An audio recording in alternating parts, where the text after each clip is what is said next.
باپ اور بیٹے اور روح القدس کے نام میں آمین۔ قسط نمبر 3، دعائے مرحومین۔ کیا نئے عہد نامے میں کسی شاگرد نے مرحومین کے لیے دعا کی ہے؟ جی ہاں، عہد عتیق کی کلیسیا کے نقش قدم پر چلتے ہوئے عہد جدید کی کلیسیا نے بھی دعائے مغفرت کے عقیدے کو اسی طرح اپنایا۔ یسوع المسیح، مقدس متی، مقدس لوکا اور مقدس یوحنا کے علاوہ مقدس پولس رسول نے نہ صرف دعائے مغفرت کی تعلیم دی بلکہ واشگاف الفاظ میں اپنے مرحوم دوست انیسفرس کی بخشش کے لیے دعا بھی کی ہے۔ پولس رسول کی اس دعائے مغفرت کا پس منظر ملاحظہ فرمائیں۔ مقدس پولس رسول نے ترکی کے صوبہ آسیا کے شہر افسس میں 2.5 سال خدمت کی۔ رومیوں کے خط کے 16 باب اور دوسرے تیموتھوس کے 4 باب کی 19 آیت میں مقدس پولس رسول 26 لوگوں اور 5 خاندانوں کو سلام بھیجتے ہیں۔ ان میں زیادہ تر اسی شہر افسس کے رہنے والے تھے، جن میں ایپینیتس، ترفمس، نرکسس، ارستس، روفس، اربانس، ارتبوس، سیلاس، ہرمس، ہرمیلس، اکولا، تیتس، تیموتھوس اور انیسفرس قابل ذکر ہیں۔ علاوہ ازیں تروفیا، پرسکلا، پرسس، یولیا اور یونیا جیسی خواتین بھی افسس کی ہی رہنے والی تھیں۔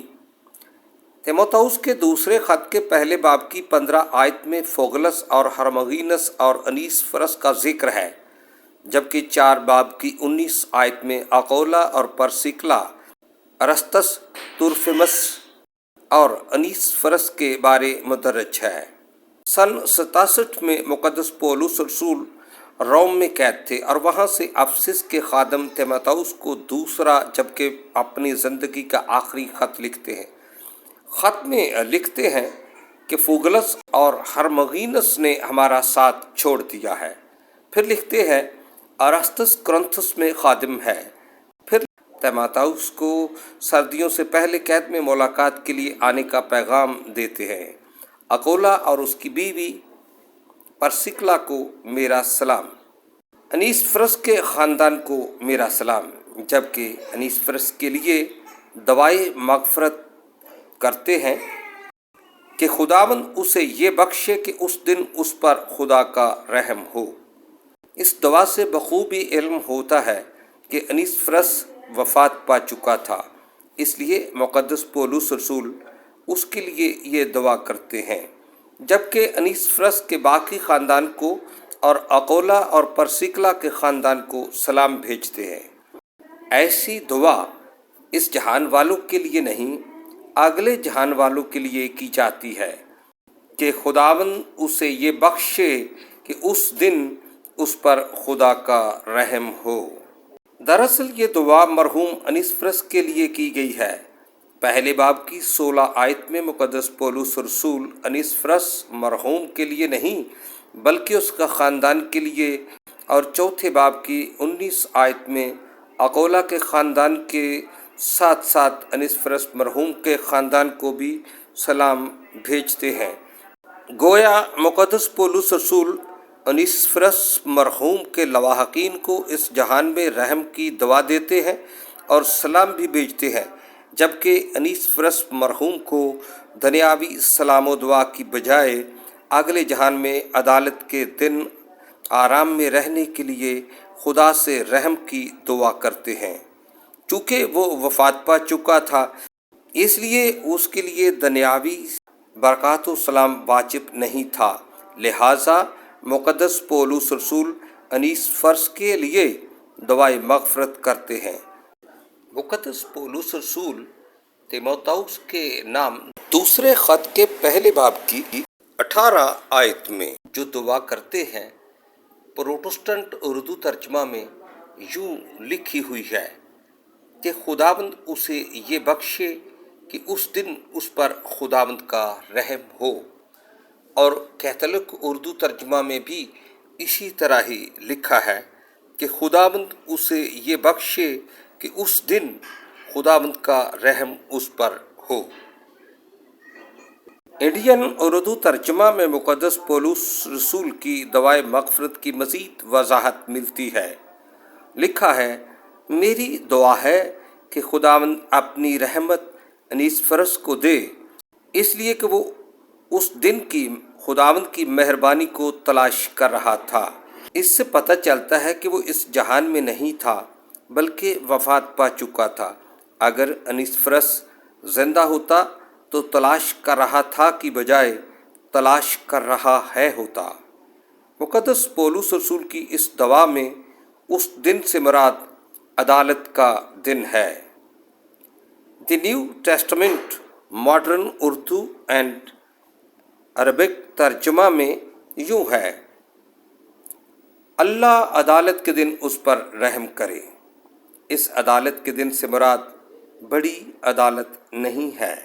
جس طرح اگلے جہان میں سزا کے دو مقام ہیں، یعنی اعراف اور دوزخ، اسی طرح عدالتیں بھی دو ہی ہیں، بڑی عدالت اور چھوٹی عدالت۔ بڑی عدالت یا اجتماعی عدالت یا عام عدالت یا روح بدن کی عدالت یا آخری عدالت روز محشر میں ہوگی۔ یہ عدالت بدن اور روح کو ابدی جزا یا سزا دے گی، یعنی ابدی خوشی یا ابدی رسوائی دے گی، یعنی روح بدن کا جزا یا سزا کا ابدی مقام جنت یا دوزخ ہوگا۔ اس بڑی عدالت میں سزا سے بچنا ناممکن ہے۔ چھوٹی عدالت، چھوٹی عدالت یا انفرادی عدالت یا خاص عدالت یا روح کی عدالت یا پہلی عدالت، یہ صرف روح کی عدالت موت کے بعد ہوگی، روز محشر کو نہیں۔ اگلے جہان میں روح کی اس انفرادی عدالت میں سزا کا مقام اعراف ہے۔ گویا اگلے جہان میں ایسا مقام بھی ہے جہاں کچھ سزا کے بعد گناہ بخشے جا سکتے ہیں۔ اعراف کی تعلیم، جہاں انسان بخشا جا سکتا ہے، کچھ یوں ہے۔ مقدس متی کی انجیل کے 12 باب کی 32 آیت میں یسوع المسیح فرماتے ہیں، جو روح القدس کے خلاف کفر بولتا ہے وہ نہ اس جہان میں نہ اگلے جہان میں بخشا جائے گا۔ گویا اگلے جہان میں بخشے جانے کی امید ہے۔ مکاشفہ 6 باب کی 9 آیت میں لکھا ہے، وہاں روحیں آرام میں ہیں اور فردوس کی امید رکھتی ہیں۔ گویا یہ ایسی جگہ ہے جہاں فردوس کی امید رکھی جا سکتی ہے۔ مقدس متی کی انجیل کے 5ویں باب کی 25 اور 26 آیت میں لکھا ہے، وہاں سے انسان کوڑی کوڑی ادا کرنے سے چھوٹ سکتا ہے۔ گویا یہ مقام دوزخ نہیں ہے، کیونکہ دوزخ سے کوئی نہیں چھوٹ سکتا۔ مقدس لوکا کے 12ویں باب کی 47 آیت میں لکھا ہے کہ وہاں کم مار پڑتی ہے، تو دوزخ میں کم مار نہیں پڑتی۔ گویا یہ اور مقام ہے۔ مقدس متی کی انجیل کے 12ویں باب کی 36 آیت میں لکھا ہے، وہاں چھوٹے گناہوں کی سزا کاٹ کر بہشتی بنا جا سکتا ہے۔ یوحنا کے پہلے خط کے 5ویں باب کی 16 آیت میں لکھا ہے، وہاں چھوٹے گناہ کرنے والوں کے لیے دعا کر کے انہیں بخشوایا جا سکتا ہے۔ پہلے کرنتھیوں کے 15 باب کی 29 آیت میں لکھا ہے، وہاں دوسروں کے نیک اعمال سے معافی مل سکتی ہے اور یہ مقام دوزخ نہیں ہو سکتا۔ پہلے کرنتھیوں کے 3 باب کی 15 آیت میں لکھا ہے، وہاں انسان جلتے جلتے بچ جائے گا۔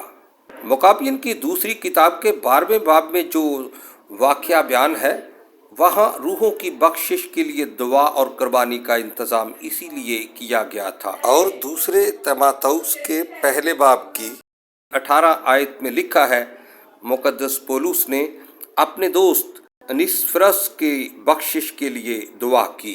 یہ سبھی حوالہ جات اگلے جہان میں بخشش کے بارے میں بڑی وضاحت سے بیان کرتے ہیں۔ اسی لیے پولس رسول نے اپنے دوست انیسفرس کے لیے خاص دعا کی تھی۔ گویا کلیسیا کی دعاؤں کے طفیل انسان جلتے جلتے بچ سکتا ہے۔ اس لیے مقدس پولس رسول اپنے دوست کے لیے باشغاف الفاظ میں دعا کرتا ہے کہ خداوند اسے ابدی آرام عطا فرمائے۔ لہٰذا پرانے عہد نامے کی طرح نئے عہد نامے میں بھی خداوند یسوع مسیح کے شاگرد مقدس پولس رسول دعائے مغفرت کے عقیدے کو مد نظر رکھتے ہوئے اپنے مرحوم دوست کے لیے دعا کرتے ہیں کہ خداوند اسے ابدی آرام عطا فرمائے۔ آمین۔